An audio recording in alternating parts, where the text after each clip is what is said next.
Hello ladies and gentlemen, this is Blue Maxima, and I want to talk to you for a bit about Expedition Zero, because I thought this ended up looking interesting. They actually sent me a review code for this a few days before it launched, but I just didn't pick it up and play it at the time because I wasn't that interested.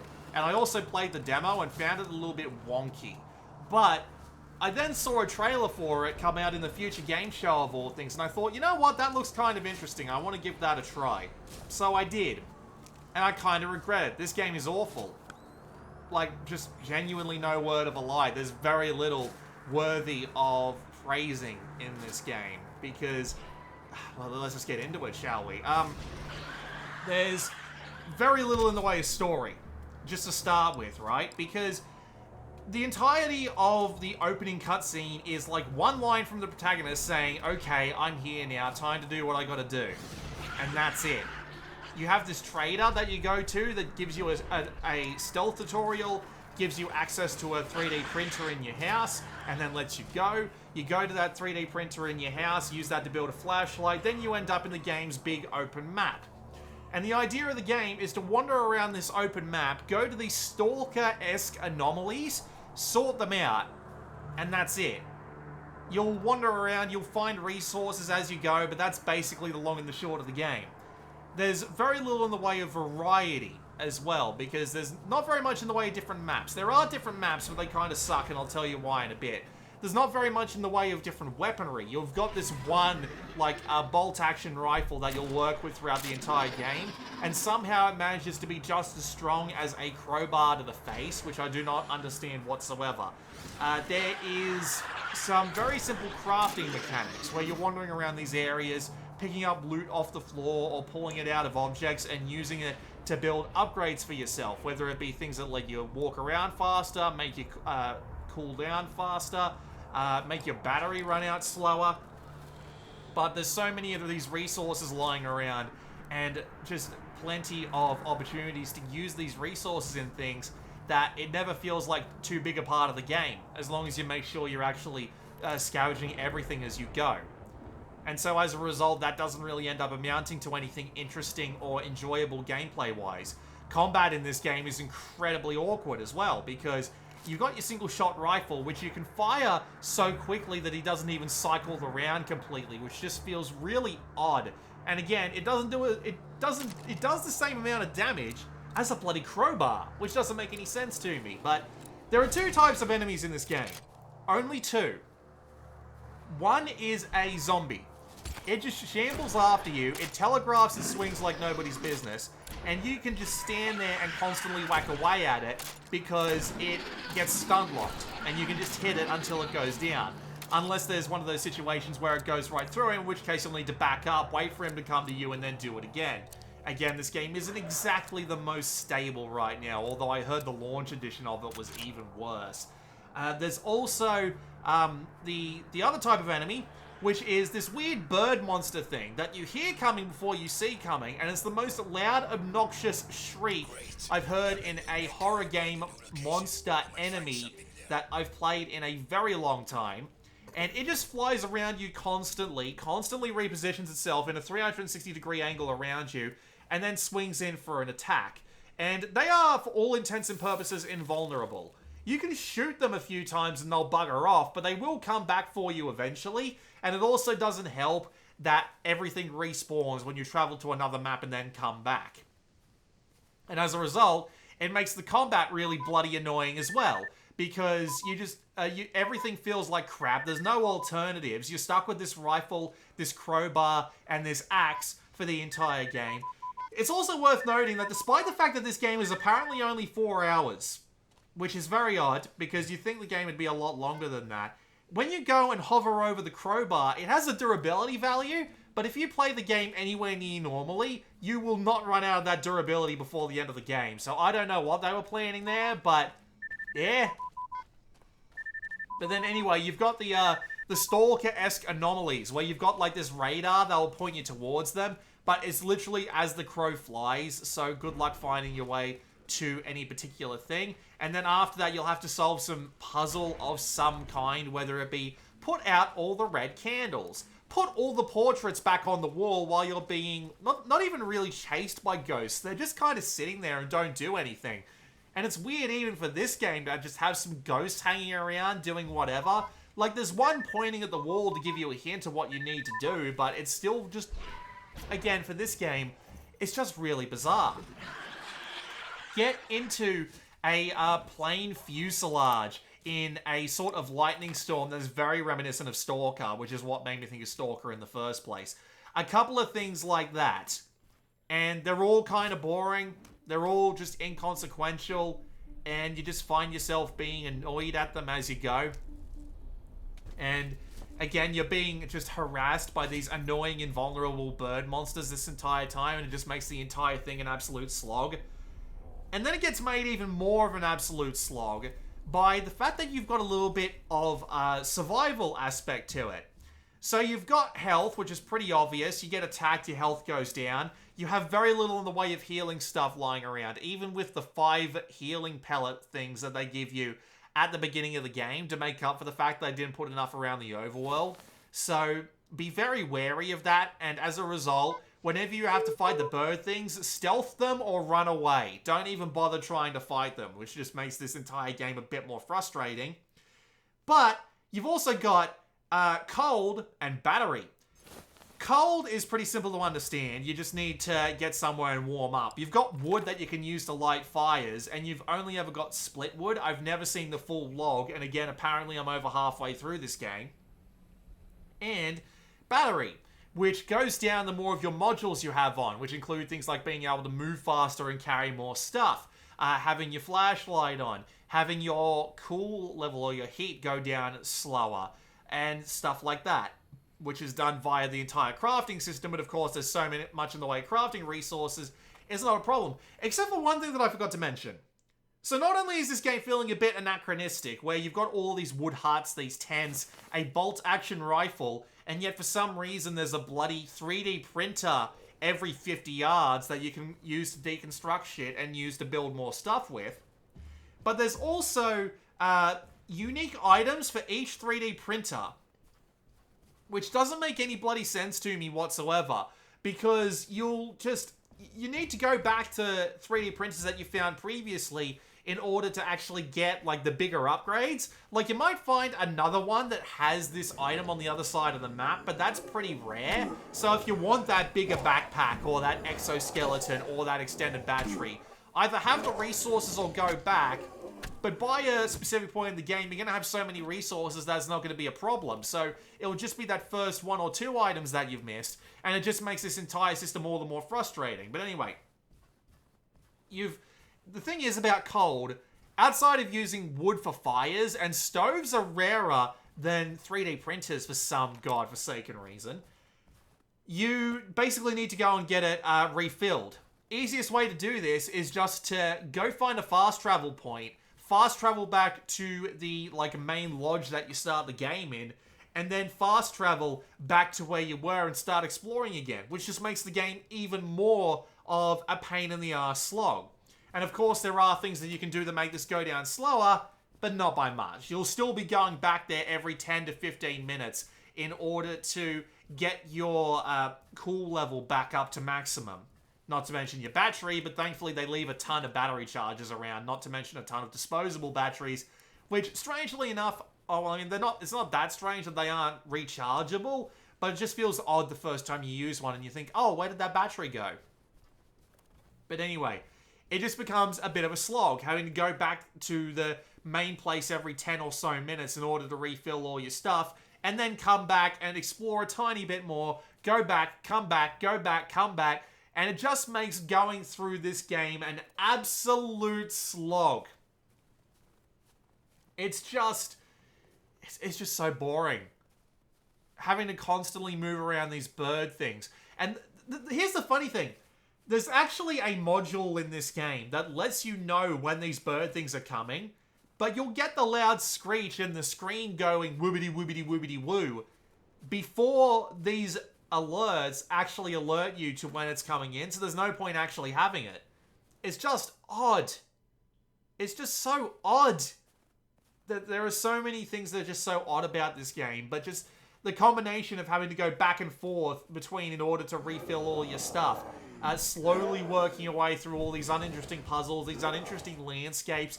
There's very little in the way of proper threat that isn't BS like the birds, or that isn't incredibly easy to take down like the zombies. That it just makes wandering around these areas an absolute chore.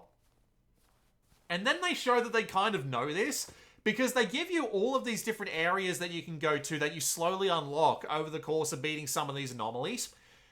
And these areas do not drain your cold, so you can turn everything off. They have nothing but zombies, so they're not a threat to you in any way, and they're absolutely filled to the brim with loot. So they're boring, but in their own way. But I don't get it. It's so boring. It's such a pain in the ass to do anything. The enemies provide no real interesting challenge whatsoever. The crafting is so incredibly simple. You never have to make the decision about what you need to take with you, what you need to leave behind, how much crafting you should take with you in case you have the opportunity to build something in a new 3D printer. The anomalies are just not interesting. There's no story whatsoever. The only thing that isn't too bad about this game is the fact that they've been patching a bunch of the bugs. But, of course, that doesn't really mean that much when the rest of the game is just uninteresting to play. You'll have so much ammo. You'll have so much ammo. Because you won't want to bother shooting the birds because it doesn't really cause them to leave you alone for too long. And you won't want to shoot the zombies because it's a waste of ammo. Just use one of your melee weapons that has, for all intents and purposes, infinite durability. So you'll have 70 shots and nothing to spend them on. There's just so many weird things about this game, and none of it makes it any fun. There's no... It's not interesting. Exploring isn't interesting. Fighting isn't interesting. Resource conservation isn't interesting. It's all just a slog. And I can't stand it. And to think I could have finished the game if I gave it another 30 to 60 minutes, but I died, lost a few minutes of progress, and I said, you know what, that's it, I'm done. There's very little worthwhile to see here, and I'm not going to see it if I haven't seen it at this point. It's just so bizarre. Yeah, that's it. I'm done. That's all I've got to say. There are no saving graces about Expedition Zero. None. It looks okay, but nothing particularly groundbreaking. But that's kind of it. It doesn't even sound that great because of the way that the loud bird screeching kind of overwrites everything about the game's atmosphere that's trying to build up. It just absolutely shatters the illusion too. So, no points for that. Very little in the way of actual soundscape otherwise. So yeah, not good. Not good at all. Just don't bother. Don't add it to your wish list. Don't wait for them to patch it. I doubt that they can make this interesting with a patch. They'll need to go back to the drawing board entirely for this one. This has been Blue Maxima, and I'll see you all next time.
Steve Jackson.